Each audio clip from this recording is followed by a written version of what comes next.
let's get started. Welcome everyone to ForeFlight Power Users. In this webinar, we're going to be taking a look at some advanced scenarios and features that any pilot can use to level up their flying. This is our third in a series of 4 webinars that we're putting on using presentations that were given at EAA AirVenture in Oshkosh last month. Before we get into today's presentation, I want to let you know you can ask questions using the GoToWebinar message panel on the right side of your screen. We'll respond to as many questions in writing as we can during the webinar, and we'll also take some of the more popular questions that come in and ask them live during Q&A at the end. I will suggest that you submit questions as soon as you think of them. As we get toward the end of webinars, the number of questions coming in undoubtedly rises, so the earlier you submit your question, the more likely you are to get an answer.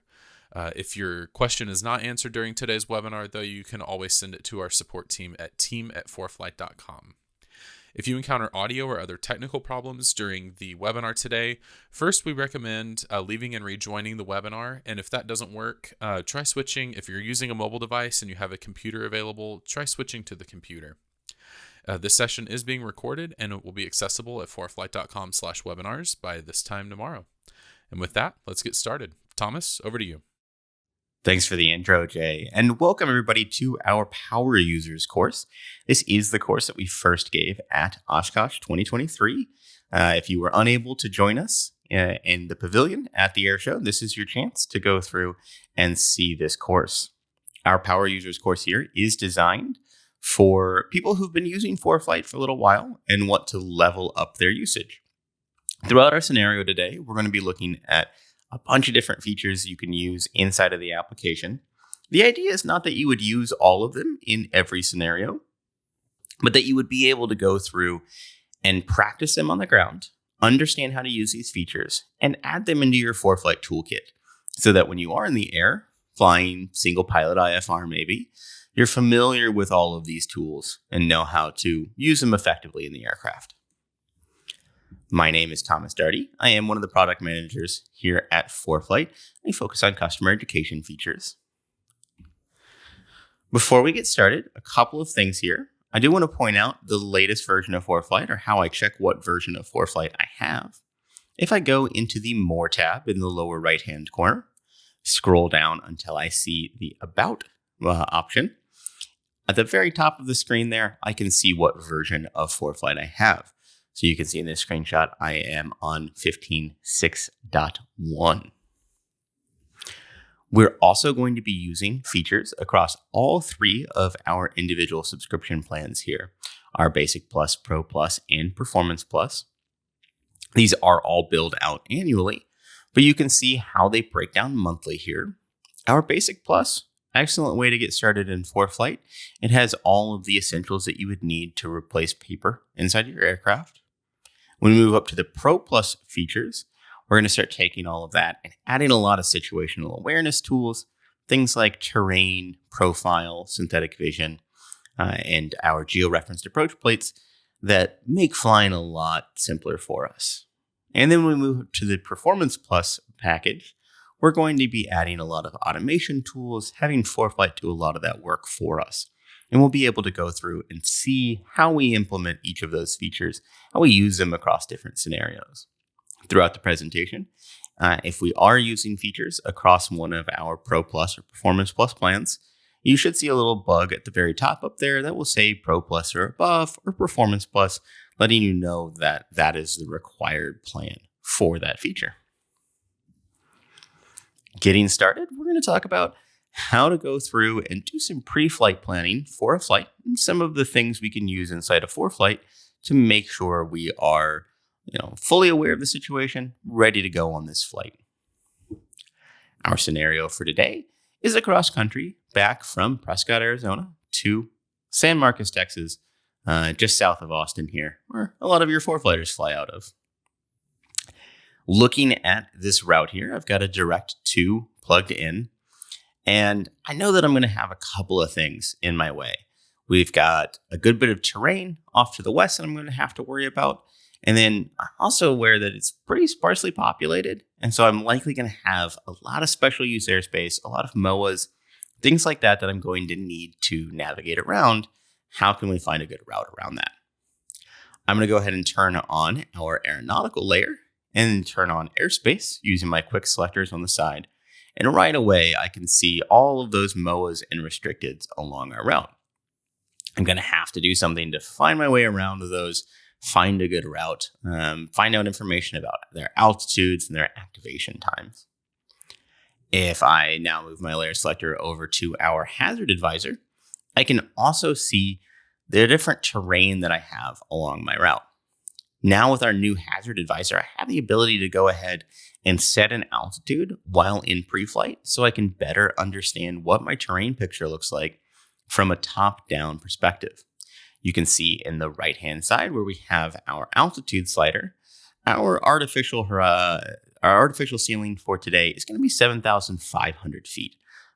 That's our highest height that we can fly today. And you can see all of the terrain that we would need to deal with at that altitude. Something else that we see along this route, and you may have noticed this on recent routes in your flight planning recently, is the operational notes. I see these as these little circles, gray circles with a number in there.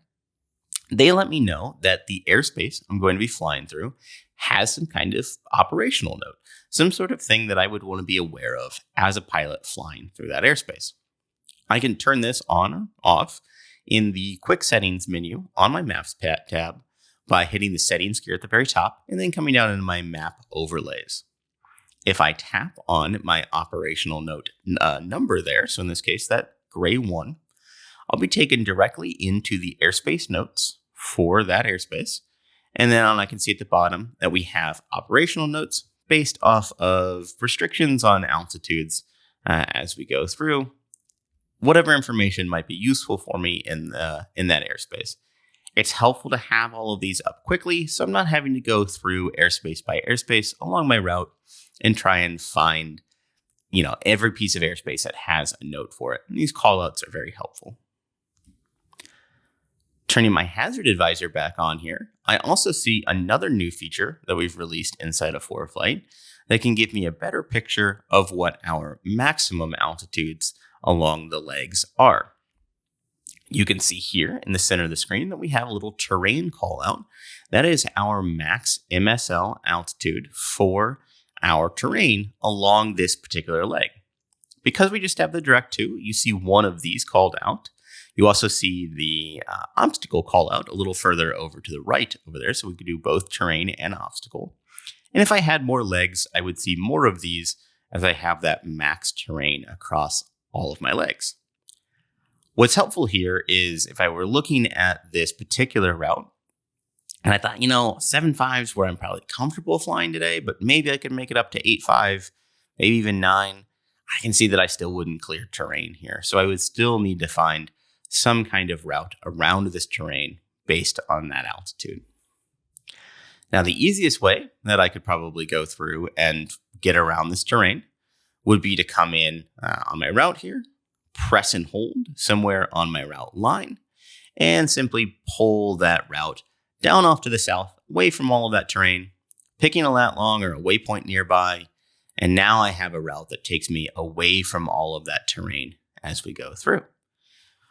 But I do have a bit of airspace off to the south there that I'm getting pretty close to as we come into the rather busy Phoenix Bravo just off to the south. We could work our way around this airspace, but for today's example, I want to figure out how we fly through this airspace a little bit better. How do we play around in this busier airspace a little bit safer with a better route and a better flight plan? If I move from my aeronautical map over to my VFR sectional, I can see some other details about my flight here. I can see that I've got a TAC inset. It's a pretty busy chart here. There's a lot of information on the sectional, and I get to interact with it to find more information about it. If I zoom in on the sectional, because I have that TAC inset, ForeFlight automatically switches over to that TAC for me. I have a little bit more detail here. I can see some more visual reporting point information. Things are spaced out a little bit easier, a little easier to read, but it's still a lot of information for me to try and parse as I want to fly through this Bravo. One of the nice things about having ForeFlight is that I have access to a whole lot of other chart types that can help me understand different areas better. If I open up my layer selector, I can see some of the different options that we have here. And the one that we're interested in today is our US VFR flyway chart. This is designed to help VFR flight plans fly through busier Bravo areas. If I turn that layer on, I can now see our VFR flyway chart. It's got a lot of the same information we saw on the TAC, but it's got some more information along preferred routes and visual reporting points that we're going to use to find our way around the Bravo where we're expected to be. If you're unfamiliar with the flyway charts, they exist at large class Bravos around the country. So if you're flying on a cross country that may take you through one of these areas, or you're from one of these Bravos, these flyway charts can be an excellent resource for you. And they're included directly in with our US subscriptions inside of ForeFlight.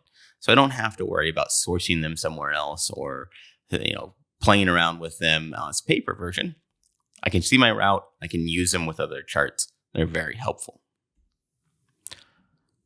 Zooming back in on the Phoenix area, I see a few pieces of detail here that we're going to use to find our way through the Bravo. We have our large blue path lines here that show me the preferred VFR routes. Along those routes, they're defined by VFR reporting points. I have my little magenta flags as I go through that show me New River, Canal and Freeway, things like that are going to be VFR reporting points that ATC is going to want me to follow or that I can use to identify the routes through this area.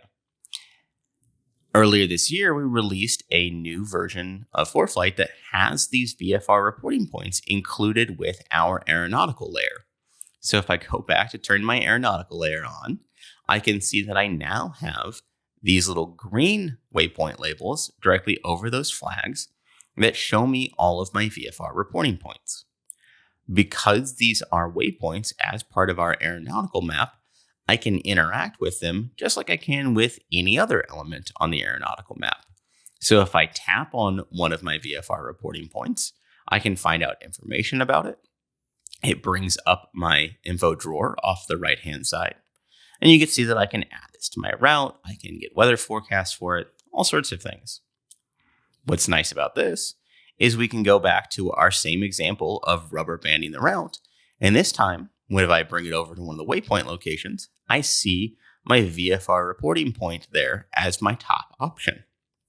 I can select that and then continue to rubber band my route down to the next VFR reporting point and continue to build out my route using all of those.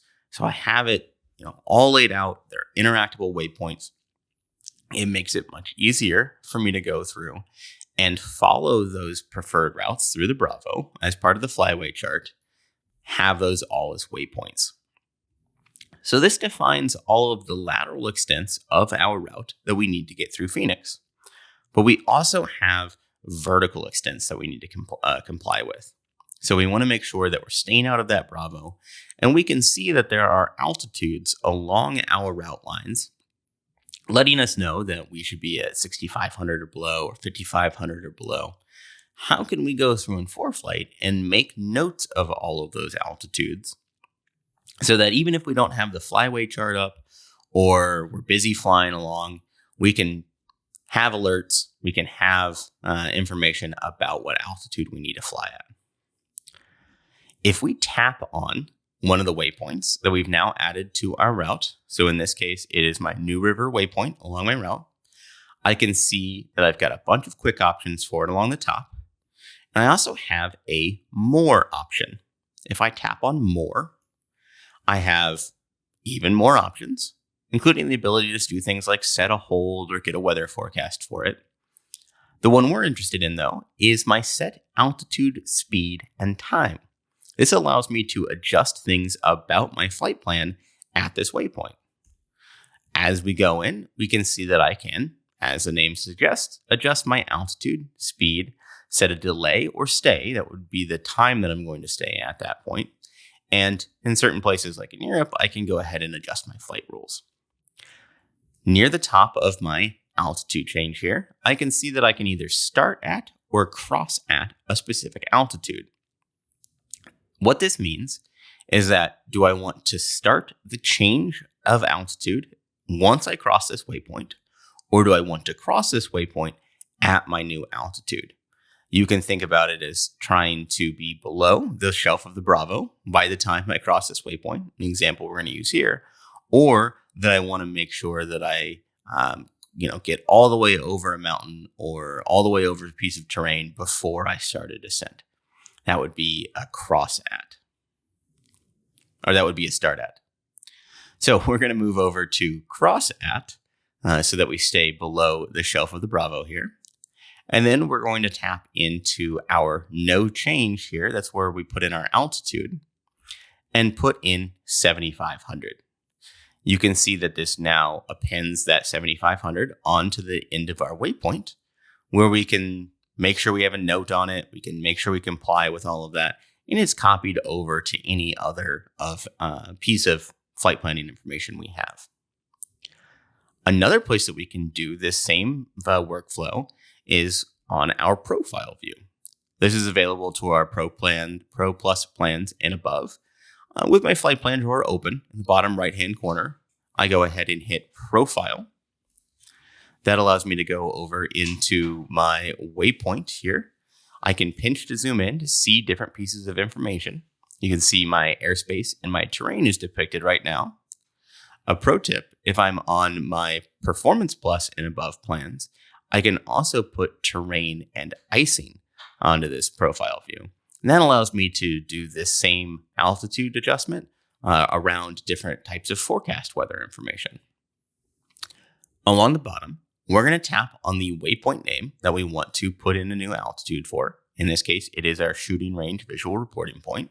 So I'll just tap on that black name, and I get the same altitude, speed, and time box that we saw earlier for our new river waypoint. Once I put in my altitude, you can see that I now have a step down climb as part of my profile.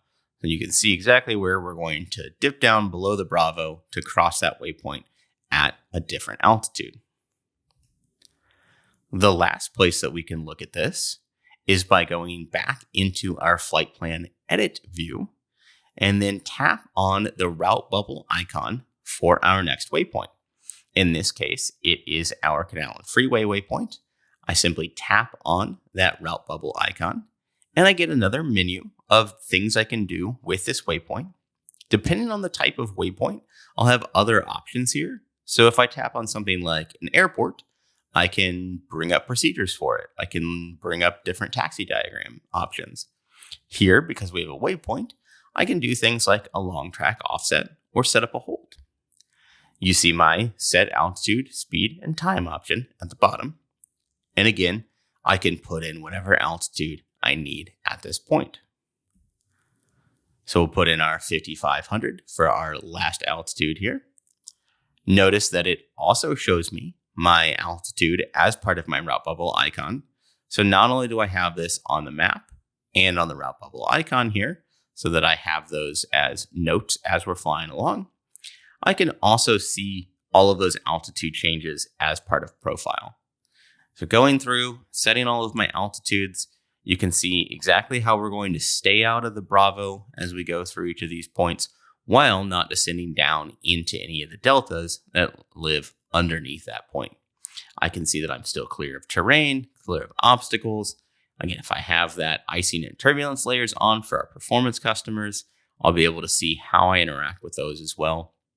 So between the flyway chart and the profile view here, I can really break down a busy piece of airspace and come up with a good plan ahead of time about how we're going to fly through that. We did have another option on this flight plan. We could have gone through off to the east and flown through the MOAs. They are special use airspace. I want to be extra cautious as I fly through them. But we are on a VFR flight plan. We could have gone through and done that. But I want to make sure that they're not hot and know when they're going to be active for me. That's easy enough to do inside of ForeFlight. If I press and hold into a piece of airspace, I'll have the ability to see information about that airspace. While we've got it up on the screen, pro tip here, you see my lat long at the very top? The last bit of that information is actually my ground elevation at that point. So if I'm ever interested in what ground elevation is inside of a particular area here, I just press and hold, and I can see that we're at 2,986 feet. Below that, we see all of the types of airspace that are in this area. So we see our MOA, our FIR, and a UIR. For a MOA, we see the altitudes, and we see, in some cases, communication details here. But I also have the details button off to the right. If I tap on that, I'll highlight the lateral bounds of the airspace and get more information about it. And here's where I can see my hours of operation in my additional information section. Looks like it's Monday through Friday. So I've got a reasonable schedule to work around in here, but I also have it as intermittent by Nodem. How do I know if there is a Nodem available for this airspace? I could go through and get a briefing and look at my Nodems for this airspace, pick those out of all the rest of my en route Nodems, or I could open up my layer selector and in the right-hand column, scroll down until I find Nodems. With this layer on, I now have a graphical depiction of Nodems onto my maps page. So I can see things like my red piece of airspace over here. If I tap on it, I see that it's a temporary restricted area by Nodem for firefighting. So now instead of looking at my briefing, where I may have several pieces of airspace as part of my en route Nodems, and then I would see that it has a radius and a lat long, I would have to go plot those out, take a look at them. I now have them directly here on the map. It makes it much easier for me to see.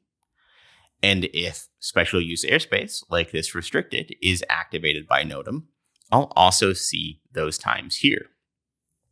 We see something else off just to the south. We have these yellow PJA areas, or parachute jump areas, as part of the aeronautical map now. It's great to have them in there. It gives me a heads up to the idea that there is parachute jumping in this area. It looks like quite a bit of it. But I also have this as part of the Nodems. Often Nodems are issued for this type of airspace. So I can tap on my parachute jump exercise scheduled, and then I can see the times that these are going to be activated. I can see the surface to elevation altitudes there. And if I tap on one of them, I can even get additional information. Sometimes they'll have things like specific hours of the day that they're going to be operating. In this case, they have the frequency that I may want to talk to as we're going through. It makes it much easier for me to stay alert as I fly through these, as opposed to just looking for folks jumping out of airplanes in this airspace. Moving off of our route back onto our departure airport, take a look at a couple of other things.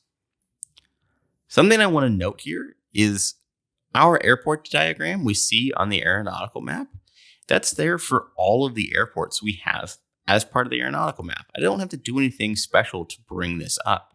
So unlike having to go to the plates tab and look at a airport diagram document, or bring it up, look at it through a different page, just because I have the aeronautical map on, I can zoom all the way in, see my runways, my taxiways, even the labels on those. I can see hotspots, FBO locations. It's really helpful to be able to zoom in on pretty much any airport in the world and see information about that. We're going to go from our Maps tab over to our Airports tab to look up some specific information about Prescott. I've brought Prescott up here on the Airports tab, and I can see headline information, lat long, sunset, things like that, important frequencies.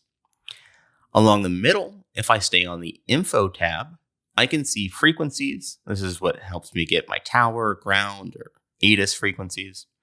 But I can scroll through that list to find even more information, including things like the Airport Facilities Directory, part of the chart supplement. If I tap on this, I get taken directly to the page for the AFD, where I can see runway information. I can see different information about the frequencies at the airport, and I also have the airport remarks section here. Tons of great information included in the remarks for how to operate at the airport, but it's a pretty big block of text. How can I go through and make that a little bit easier for me to understand? Well, if I back out of that AFD, back onto my airports page, and then in the upper right-hand corner, I go to the comments section, I actually have the ability to switch between comments and remarks. Well, comments are made by ForeFlight users about operations at an airport, how the airport was to fly into. Remarks are official notes for the airport that I can go through and see.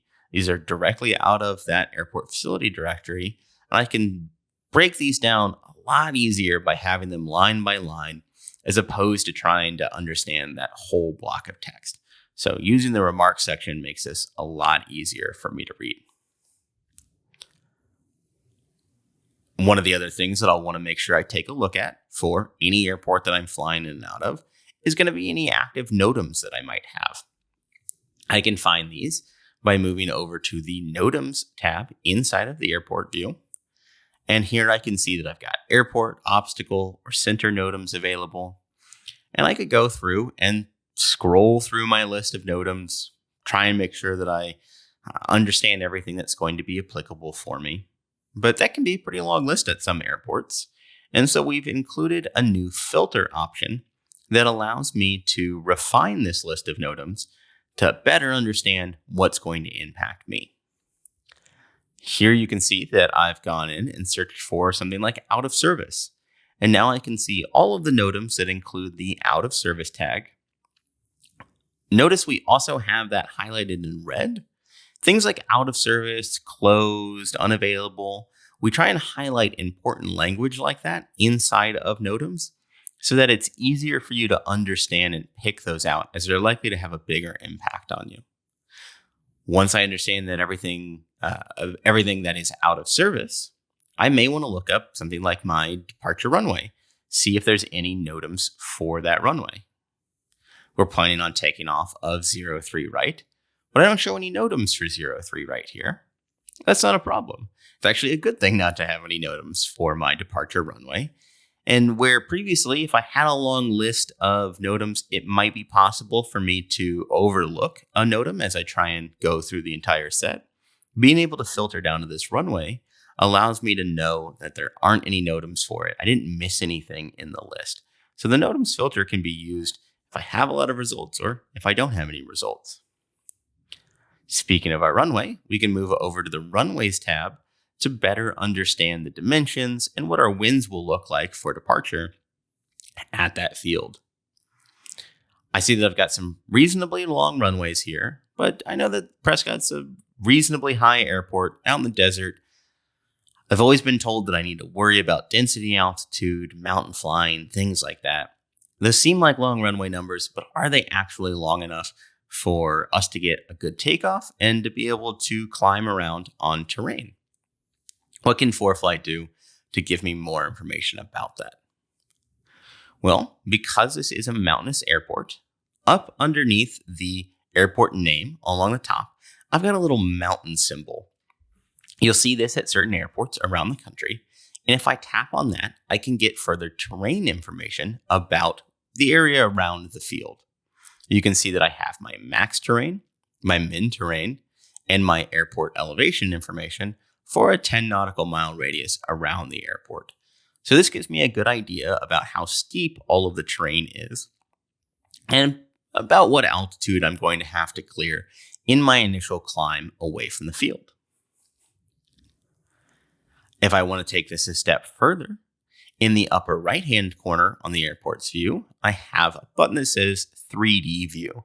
So this is for our Performance Plus customers, and this allows me to see satellite information overlaid on top of our high-resolution terrain with live traffic, as long as I have the internet connection here.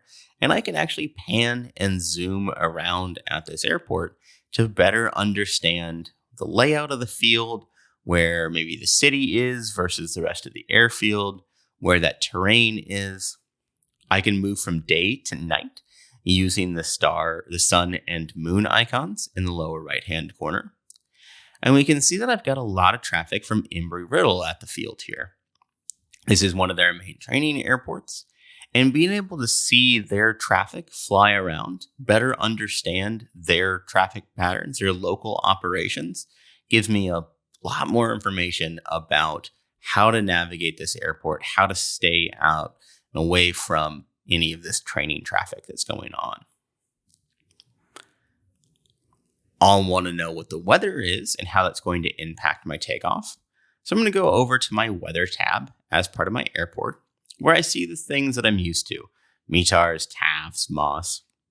But I have another option in there now called daily. And if I tap on that, at first glance, it looks like I just have a regular 10-day forecast, the kind that I might get off of any old weather app on my phone.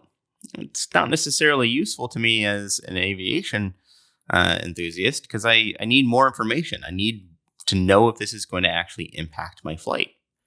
Well, I can actually go through and tap on any of the days as part of my daily forecast. And that will pop up a new modal with hourly forecast and additional information available. If we start at the bottom, we can see all 10 days of the forecast laid out. And we see color coding for the specific type of flight category we're going to see across all of those days. I see a lot of green here. That's green for VFR, so showing me that we're going to have a lot of good weather. But if I were trying to do some longer range forecasting for maybe a weekend trip out, and I were seeing some blues for MVFR, red for IFR, or magenta for low IFR, I could know that that may impact our plans and I need to adjust around that weather. Coming up from there, I can see the hourly forecast for each of the days here. I see information like flight category, the ceiling, visibility, and winds. I can tap on each of those hours across there to get more breakdown of that information, including information like density altitude.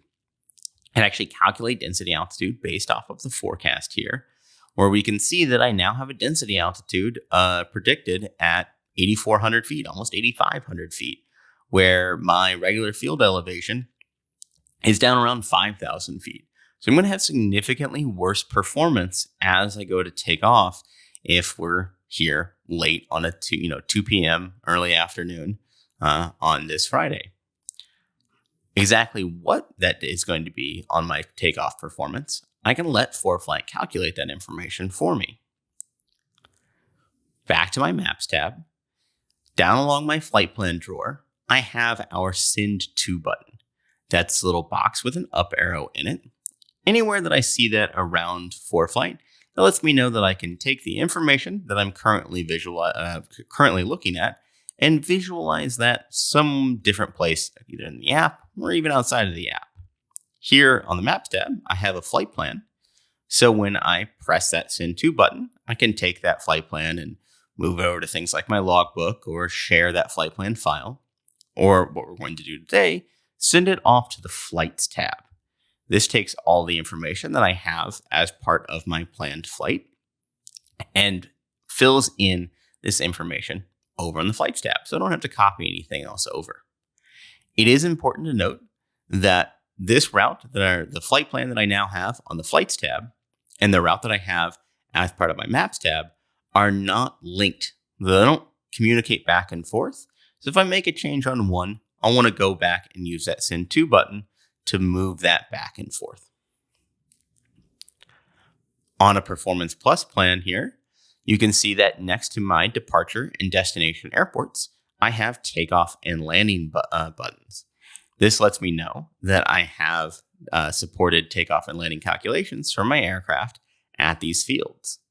I can tap on, say, my takeoff button, where I can go through and select a runway that's going to work out best for us today. Take in current weather or forecasted weather based on the time of my flight, and have ForeFlight automatically calculate out important information. So here I see the planned weight based off of my fuel, everything else I have in the aircraft, the total distance of my takeoff roll, my rotation speed, and my 50-foot speed. I can see the weather forecast that's going to be used for this flight. And I can see that we're using general forecast data for this. Something that's nice about it is that anything that I see in blue along the right-hand side can be edited. So while it's forecasted to be, say, 37 degrees Celsius at the time of our flight, I can actually do some contingency planning by tapping on that temperature and raising it up, seeing if we're still able to take off, if it hits 42 degrees Celsius, where are the upper limits of what we can do. So I have a little bit of contingency. I better understand what our margins look like. If I scroll down a bit into this, I can see that we also have a field here called safety distance factor. It says display distances are POH calculated distances multiplied by safety factor. So I have 1.3 in here, meaning that I have a 30% safety factor added on to my POH values. The POH value is calculated for my aircraft, flown by a test pilot under controlled circumstances. I'm not a test pilot. I'm not always going to be on my best takeoff here. I like to have a little bit extra safety margin, just so that I have, no worries if I don't have my best takeoff. I know that I'm going to have plenty of runway. And that's my personal safety factor in there. Down a little bit further, I have my calculated performance numbers broken out a little bit more. So now I have my ground roll, my total distance, my climb speed, and my climb rate. It looks like I'm going to have a pretty good foot per minute climb rate as we first take off from the ground. But that's not my entire climb. I'm obviously going to lose performance as we continue to climb up. And foot per minute does not give me information about, are we going to clear terrain? What I really want is foot per nautical mile. To get that information, in the upper right-hand corner, I have a summary button. Tapping on that, I'll see all of my information from my takeoff calculation into a PDF here so that I can see, I can print this off, have this as part of my record. And at the bottom, I have my climb capabilities charts. These are expressed in foot per nautical mile with different temperature scenarios and different winds. So what a calm wind, a 10 knot tailwind, or a 20 knot tailwind would have as an impact on my foot per nautical mile, all the way up to the limit of my aircraft. This gives me a much better idea of what my total climb capabilities are going to be across the entire profile. So it lets me know, am I actually going to be able to clear that terrain, both in a good situation like calm winds, and as things get worse, all the way up to a 20 knot tailwind. I can hit the back button here to go back into my flight plan here. Scrolling down, I have the ability to see my payload. Right now, I just have one person in the aircraft, but we're going out to this airport to go on vacation. I'm going to want to bring the whole family. I'm going to want to load the aircraft up with bags and gear.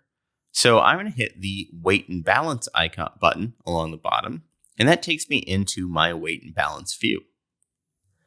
Down into my seats, anywhere that I see the blue text along the right-hand side, I can tap on that and load this aircraft up with the rest of my family, all of our bags as we go through, and see what impact that's going to have on my CG, both lateral CG information and my max takeoff weight. So I know exactly where my takeoff CG, my landing CG, and my zero fuel CG are going to be throughout my flight.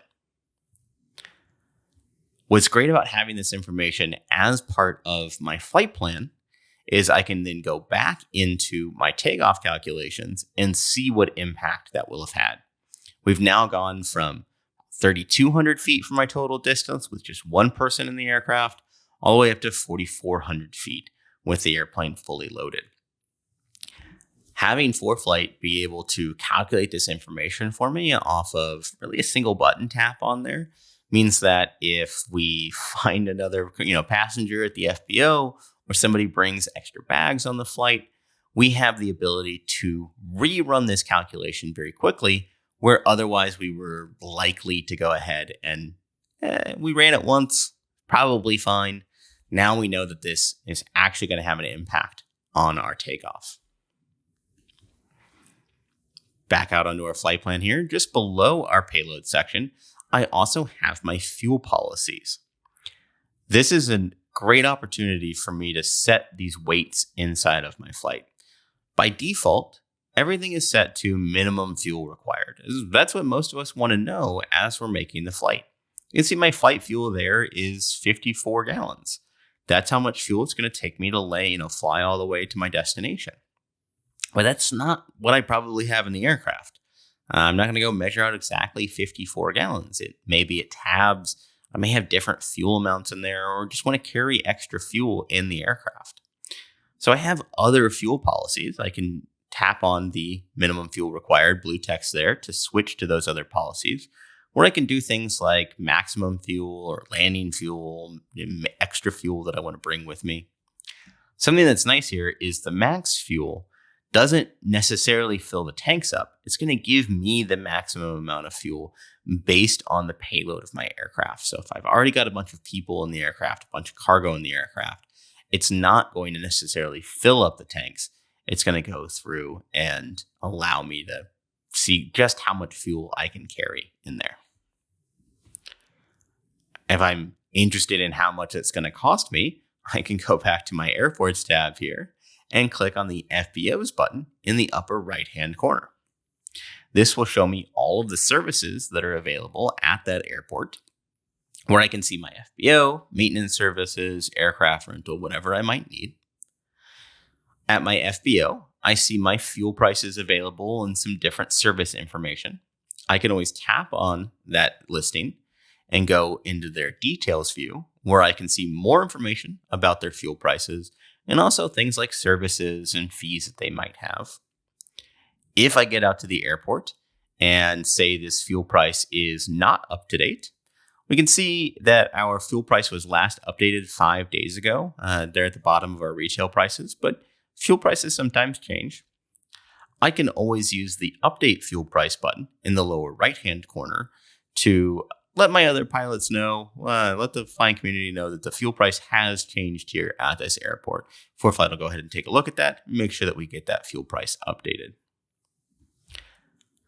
I do want to point out that we also have support for other fuel types. So if you are making the move over to UL94 or MOGAS, we do also have the ability to show those fuel types at airports that have that available. All right. Moving now from our pre-flight information into some in-flight tools that we can actually use. We've taken off, had that good climb gradient out of the departure airport. We're just south of the field here now as we approach Phoenix. And here I see this ADS-B target.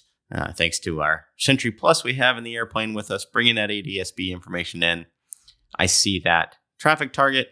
They look like they might be flying along my route here. Well, I can tap on that aircraft for more information as I go through. But now, thanks to that ADS-B traffic breadcrumbs we have in 15.6 ForeFlight, I can also see their breadcrumb. So I can see about 30 minutes of flight time in there. I can know if they're flying ground ref maneuvers or maneuvers across my route here, like we see, where they're likely going to continue making maneuvers across my route. And I'm going to want to keep a closer eye on them, maybe make a radio call to them, let them know that I'm flying through the area. Or if they're on what looks like a cross country, flying straight across the area here, unlikely to suddenly change course. They're probably going to continue their flight and not be a factor for us. As we get a little bit closer towards the Bravo, we're going to get a pop-up alert that lets us know that we're approaching this airspace. I see the lateral extents of the airspace we're going to enter depicted in green down there on the map. And then in the notification itself, I see that we're approaching it in 5.5 miles, and I have the altitude constraints of that bit of airspace. We knew we were going to have to descend down to 7,500 to stay clear of this. So if I get this pop-up warning, that may be a good indication that, oh yeah, I need to continue my descent down to avoid that airspace. This is also helpful if, say in this case, We descend a little bit too far as we're avoiding the Bravo, and now we get a notification that we're about to enter the Delta.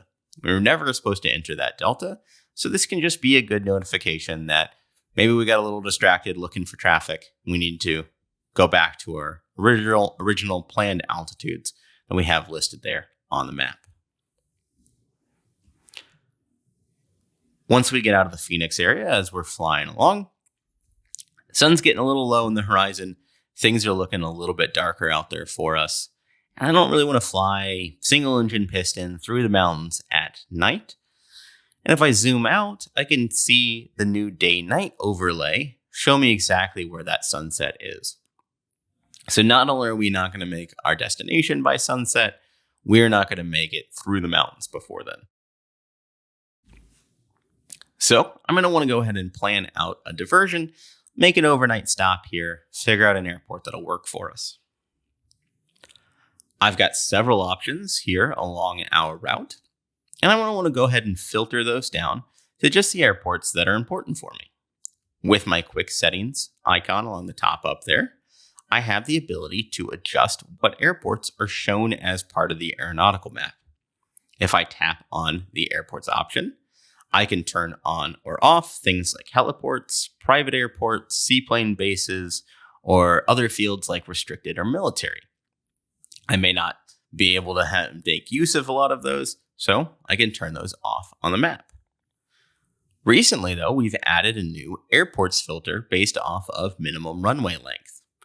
So as I go through and start to adjust the minimum runway length, I see airports start to drop off of my list. So that makes it a lot easier for me if I have a particularly long takeoff or I want to have a particular runway length to filter those items out so I don't see those on the map anymore. I can still look up information about them from the airports tab, but they're not part of the aeronautical map as I'm not going to be making use of them. If I go back into my layer selector, I can turn on things like my flight categories, where here I'll see that I have VFR conditions, thanks to the green dot on each of those airfields. I can move over to something like our temperature or dew point spread, figuring out exactly what our temperatures, what our cloud bases might be based off of that dew point spread, and even something like surface winds. Here we see off of KSVC, I've got a little surface winds barb icon on the field there. I can tell that the winds are, somewhere in there, but I've forgotten what that symbol means. I've forgotten what the speeds of that symbol mean to me anymore. Well, that's fine. I can simply tap on that symbol as part of the map. And because I have a airport surface layer up, like winds or temperatures, I'm going to be taken directly into the weather section for that airport. I've told ForeFlight that I care about weather, and that's where it's going to take me. Because I have the winds layer up, I am going to have a call out above my METAR that's going to show me exactly what the winds are doing, what speeds that's supposed to be as I go through. So if I've forgotten what the symbol looks like, how to read it properly, this is what's going to let me know that symbol. One of the other layers that I can turn on, and that I think is very helpful when making a diversion, is my fuel layers, my 100 low lead or my Jet A. While I may not care so much if I'm trying to make a diversion about saving a bit of money on fuel prices, one of the nice things about having known fuel services there is that there's probably other services available at those FBOs. And because I have that layer on, if I tap on one of my fuel layer options, it takes me directly into the FBOs section for that airport, just like we saw on the weather a minute ago. I can tap into my specific FBO that I'm interested in, and I can see all sorts of amenities that are available. If you're flying with other passengers, folks that may not be all that pleased with you if you land somewhere that doesn't have any services available and strand the family somewhere, you have these amenities listed, so you know that there's going to be something like a courtesy car or at least an FBO that you can get into and get out of any weather. I have along the top the ability to look at my other info and any fees that may be available, but I can go through and look at comments as well. Because we're not in a real emergency making a diversion, we're just trying to make a good plan for diversion. Using these comments lets me, avoid other situations, see that looks like a good fuel stop. It also has information that I may not find other places, like the after hours fuel phone number if, say, we're landing near sunset and the FBO may be closed and I want to get fuel after hours. That information's right there. Where previously it may have been on, a board somewhere inside the FBO, it may have been harder for me to find. Here, it's right here in ForeFlight. If I go back into my airports view by hitting the FBO's button, I can see my runway information. I can bring up any weather information for that via ADS-B. I see my runway lengths here look pretty good, but am I going to be able to land on those runways safely? We didn't run any landing calculations for this airport, but it's pretty easy for me to use my previous flight plan and calculations to run those for a new airport. So I'll go back over to my flights tab. Along the right-hand side, tap on the blue text for my previous destination and change that airport off from Austin to Deming. Once I go into my new airport, I have my landing button available again, where I can see all of the runways that are available. And then I can go in and set my weather. Now, I can bring this weather in from things like ADS-B, but I can also manually enter this information by tapping into the fields on the right-hand side. So if for whatever reason, I'm not picking up weather at an airport over ADS-B, but I have ASOS or AWOS giving me that information, I can still go through and tap that information in and get a good calculated weather or a good calculated landing performance so that I know that our landing is going to be safe today, even at airports that I didn't originally plan on. Well, if we make our fuel stop here and I want to make a note that says, hey, this was a great fuel stop for us. This was a good place to make a landing. I can always go back into that same comment section and hit the plus button in the upper right-hand corner. And that takes me into the add comment modal. Here I can go in and type in whatever I may have about it. Note that by default, everything is saved as a draft. So if I have to leave, when I got to tie the airplane down, or take care of something with the aircraft, I can leave this as a draft, close out, and come back later into my comments section. Once I hit the publish button in the upper right-hand corner, that will submit off my comment and put this into the in review status. We do look at these comments to make sure that they are aviation applicable as they go through. And if I ever want to check on the status of my comment or view comments that I've made at other airports, if I open up the More drawer and scroll down to the New Comments tab down here, I can see all of the comments that I've made at different airports and their current status. If I tap on it, I can also edit a comment. So if I realize that I made a typo and I want to go ahead and clear that back out, I can go in, clear my typo, and republish this for review.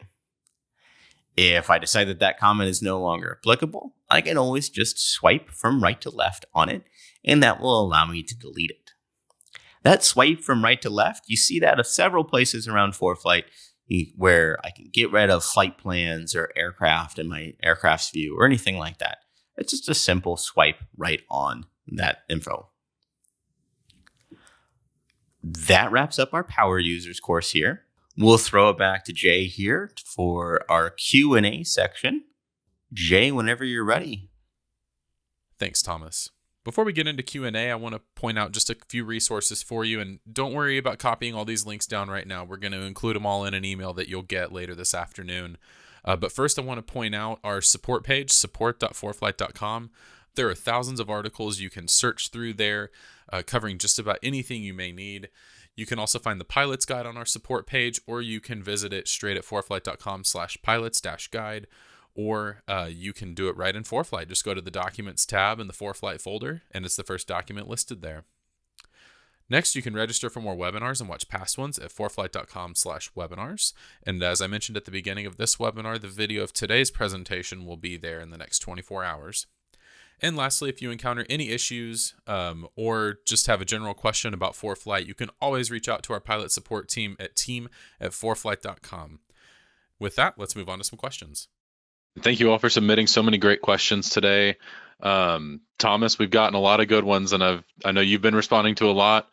I want to start with some that kind of came in toward the end. I think ADSB breadcrumbs, the traffic breadcrumbs that you were talking about, is probably the topic that was talked about the most in the questions box. So would you mind showing everyone how they can turn those on again and explain how they work?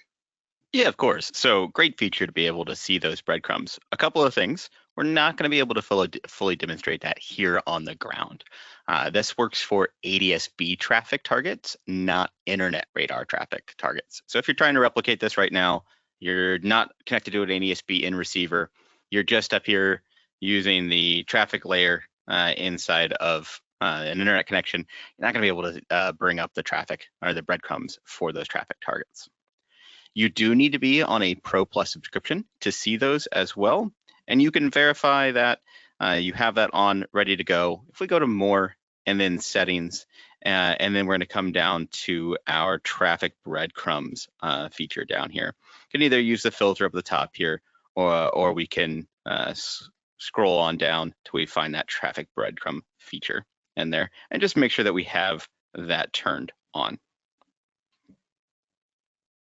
Great, thanks, Thomas. Next question, I'm kind of going to go bottom up on our list here, just so you know. Can you talk about the difference between track up and track forward when we're on the Maps tab? Yeah, again, we'll demo it as best we can here, but an easy and good feature. I am a track up fan myself. So if I come into my map settings on here, I've got my aeronautical map turned on right now. I'm going to scroll on down until I get into my auto center mode. And I see that I have 3 options here ready to go. North up, pretty self-explanatory. That's going to keep the north side of the globe up on towards the top of the screen as we fly around, and our aircraft icon is what's going to rotate around on the map. Track up forward and track up centered here, both of those are going to keep our aircraft facing towards the top of our device and rotate the map around to match whatever our ground track is. The difference between the two that we see here, track up centered, is going to put my aircraft into the center of my device screen so that I can see the same amount of distance basically all the way around me. Track up forward is going to move my aircraft down to the bottom third of the screen. This is actually going to show me a little bit more ahead of my flight path than behind my aircraft. And this is actually my personal preference because I'm usually looking for things that are ahead of my airplane more than looking for things that are behind the aircraft. Absolutely. Question here, I don't think it'll be a demo or anything, but we had a question come in to ask, can I file a flight plan with a Basic Plus subscription? Yeah, great question, because a lot of folks on Basic, they think they're missing out on some of those key features. You can file off a Basic Plus plan here in ForeFlight. You can file IFR, VFR. We have a very long list of supported countries and ways that you can file both IFR and VFR. So if you're flying here in the US, you're all good to go. If you are flying internationally and you have some specific questions about VFR versus IFR, maybe YFR and ZFR flight plans as well, feel free to reach out to us, team@foreflight.com, and we can get you a list of all of our supported countries. Awesome. And you were showing the Nodems layer at one point during today's webinar. We got a question coming in from a pilot in Canada who was asking, does that layer work there? Yeah, it's actually a great option in here. So I'm going to turn on my Nodems layer onto the map. And as we can see, this is a global layer for us. So this is going to show us the geographic extents of any of the Nodems that we happen to have in our system. So we were looking at some of the ones here in the US, but we can see some of the Nodems up in Canada as well. Great. And another question from outside the US. is all of this applicable for VFR flight planning in Europe, or does something like the VFR waypoints only work on US in the US? Oh yeah, this is another great one. So if we come over, I'm going to clean up my layers here just a little bit. I'm going to turn off my Nodems layer, and we'll get rid of some of our additional info over here, because we're going to zoom in on a couple of airports around in Germany here, and we can actually see all those visual reporting points and those visual reporting point paths. So the ways for you to get in and out of these airports are also depicted as part of that VFR specific layer. And those waypoints show up in here as well. If we press and hold, we can see that we have Delta and the airport that it is associated with. So that's part of how we're going to enter the area. So any of the stuff that we looked at for altitude selection or VFR reporting points, those are all going to be useful anywhere that we have that data, including Europe. Awesome. And last question here, also about the VFR waypoints. They said this person says they have their aeronautical layer active, but how do they turn it on? Another great question there. So if I come down into my map settings, I'm going to want to make sure that I have on my VFR aeronautical details layer on. So I'll just make sure that I have that slider on. If I am looking here in the US, that means that I'm going to be looking for somewhere on the map that's going to have those, and I have to be fairly zoomed in. One of the easy ways to kind of test this, if you're trying to see what these look like, see what zoom layer you need to be to get those to show, is actually to turn on the sectional layer as you go through, and then scroll in, usually to a Bravo as an easy place to look. Because if we look around here, we're likely going to find more of those magenta flags as we see them. And we probably should have gone to Phoenix where we knew our examples were. In there, but we'll scroll on in. We see those magenta flags right here onto the map, letting me know that's kind of the data that we're replicating. So if I zoom in a little bit more, we should see all of those points show up. So as long as I have that layer on, then I can see that once I have an idea of where these points are, I don't need the sectional chart up anymore. I see that those points are part of the aeronautical map where we can interact with them. Awesome. Thank you so much, Thomas. Really appreciate it. Any other questions you saw that you wanna answer today? I didn't see anything else come through. I always like to end on one of my my favorite kind of hidden features in ForeFlight. Go for it. So big fan of the profile view here, where I can go through and see. We were using it for some of our planning earlier today, but kind of a fun one. If I combine my profile view with my ruler tool by bringing two fingers down onto the map and holding them at the same time, as I move my ruler around, that's going to show the terrain that's underneath that ruler. So if I want to do some diversion planning, if I want to play around, see what airspace, see what terrain is underneath that point, I can use that ruler tool. I don't need to mess with my route that I happen to have into my flight plan. If I want to go a step further, if I press and hold into my profile view, I can actually get the point information, and that can show me specific information about my clearance around, like, say, a specific mountain point, and I see its location down there on the ruler tool. So one of my personal favorites for playing around, seeing some of that terrain and information. Definitely. And I'm going to throw one more at you here, even though we didn't plan it. But as you were going over on the map to Europe, you had the day and night overlay turned on. And we got a couple of questions asking how that can be turned on and off as well. Yeah, so we see that day and night overlay here over the ocean. We're going to go back to that map settings option in there. And then because we have the ForeFlight layer on here, we see our day-night overlay. I can turn that on or off. Something to note about the day-night overlay as well. We'll pick some terrain to zoom in on here. As I get closer and zoom in, that actually disappears. So it's not going to block my view of looking at the map on, in an area where it's currently night. That's not going to decrease my ability to see the map at all. That layer actually disappears as I zoom in closer. Awesome. Super helpful. Thank you so much, Thomas, and thank you everyone for submitting so many great questions today. I just want to run over these links with you one more time.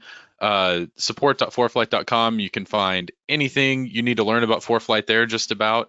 And then our pilot's guide, you can find that on our support page, but you can also find it right in ForeFlight. That's personally where I read it, because you can use the search function within the app and find the exact page you need to go to.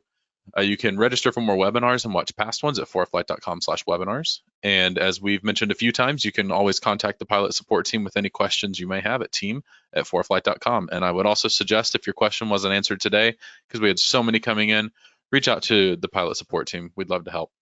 And with that, I want to thank you all so much for coming today. Thank you, Thomas, and we'll see you on the next thanks, everybody. webinar.